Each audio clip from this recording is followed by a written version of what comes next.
Hello, this is a prepaid call from Randall, an inmate at the Virginia Department of Corrections, Red Onion State Prison. To accept this call, press 0. This is Red Onion Randy, and welcome to my podcast. I left you off the last time where I got transferred back up to Red Onion. I'm back in solitary confinement, of course, which is where I seem to spend most of my time. No matter how bad things are, if you can find a bit of comfort, and it's amazing what human beings can get used to, how a human being can adapt to such adverse circumstances if you allow yourself the opportunity to do so. My days of violence are over. By no means has, it been easy for me. I mean, I have had a couple of run-ins and so on and so forth. But I'm here at Red Onion, I'm in solitary, and a little bit of time goes by. But the thing is, I'm starting to do some self-analyzation. And it's a slow process, and it's really a process that I don't want to go through, because it's very painful. It is not easy to look into a mirror and see yourself as you are instead of seeing yourself as you want to see yourself. And that was a big problem for me. Because as a child, as a teenager, and as a young adult, I hated who I was. I absolutely despised myself. I didn't like how I looked.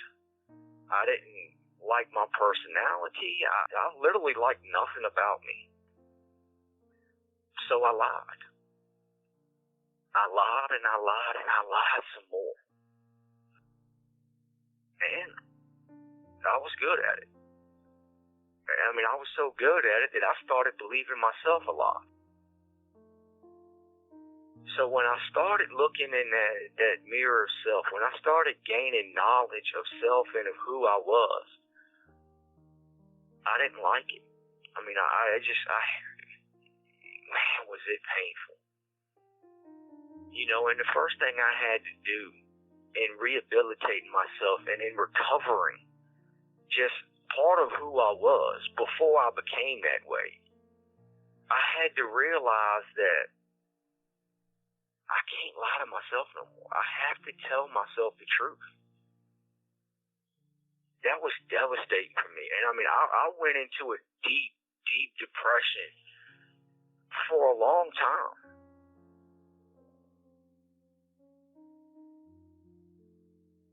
It was worth it, though. I mean, I'm glad I did it. I'm so glad that I did it. And I'm so glad that I stuck with it through the pain and through the seeing myself and having to start just chipping away and having to start changing who I was and how I thought and how I saw things and how I responded to things. That's the thing that not enough people in this world do. I had the time to do it because when I was in population, I was always ripping and running. I was always hustling. I was getting into trouble. I never slowed down. I never had time to think. The thing that helped me through it is I had so much to work on. As I said, I was a liar. I was a murderer. I was a very violent person. I would rob you. I would fight you. I would hurt you. I'd cuss you out. I mean, I made so many bad choices. I had what the psychiatrists and therapists like to call poor self-impulse control. The fact of the matter is, mine wasn't poor. Mine was non-existent. I had no impulse control whatsoever. As soon as I had a thought, I did it. You know, I've kicked the doors. I've flooded. I mean, very few people have ever flooded better than I have up here. I mean, there was this one time, a long time ago, where the COs bucked on my shower. So I waited till after they passed out lunch, and then they went to sit in the office on the other side, in the pod next door to me. I took a bunch of clothes, and I stuck them up under the door and in the side of the cracks of the door, and I put a sponge down in the toilet, and I just kept flushing it and flushing it and flushing it until it overflowed. And I filled the cell up to the point where I could actually swim in toilet water if I'd wanted to. And I didn't want to, but I could have. And then I reached down and I ripped the clothes out the way. And I didn't just flood the pod. I flooded half the building. There was water in 3 pod where I was at. There was water in 2 pod. There was water in 1 pod, and there was water going out onto the big rec yard out front. I mean, I flooded half a building. I mean, that's the kind of stuff I'm talking about. Where I didn't have no control. If I had a thought, I did it. I was just so angry. I was just so filled with rage, and I just couldn't understand why this kept happening to me. Why this kept happening to me. You know, why I did the things I did. Why did I make the choices that I made? And for a long time, I blamed the world. I blamed everybody else. At this time, this is when I started reading the Wheel of Time series by Robert Jordan. By far my favorite series of books that I've ever read. I've read this series, and there are 14 books, and each book is around 900 pages or more. I mean, these are big books, and I've read all 14 books, that entire series, just numerous times because I love them so much. But there's a character in there.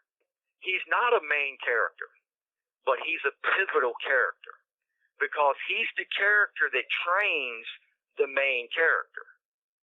And his name is Alan Mandragorn. I just had such a connection with this character. I mean, he's meant so much to me in my life and in my rehabilitation and the way that I've overcome my past and, you know, my emotional trauma and troubles and so forth. And I remember one day, I was sitting on the bed and I was thinking about Lan.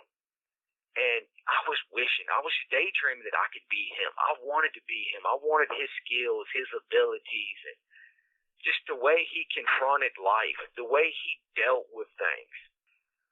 I remember hearing a voice in my spirit. It wasn't in my mind. It wasn't in my thoughts. It wasn't in my ears. It was in my gut. It was in my heart.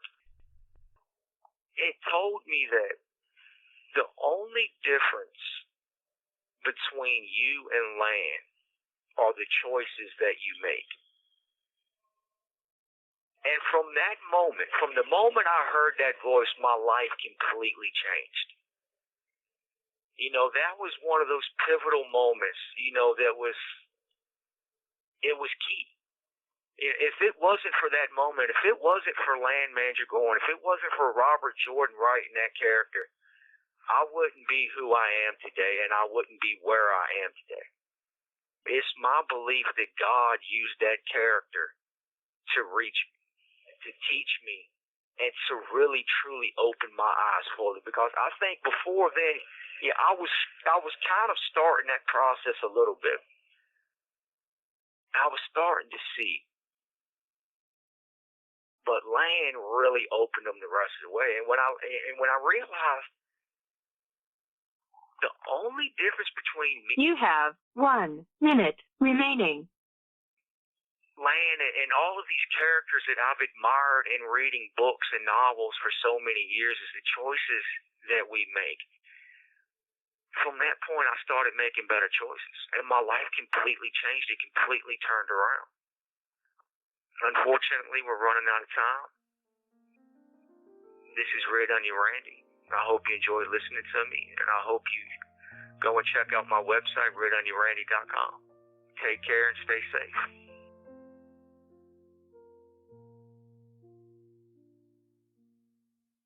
Thank you for using GTL.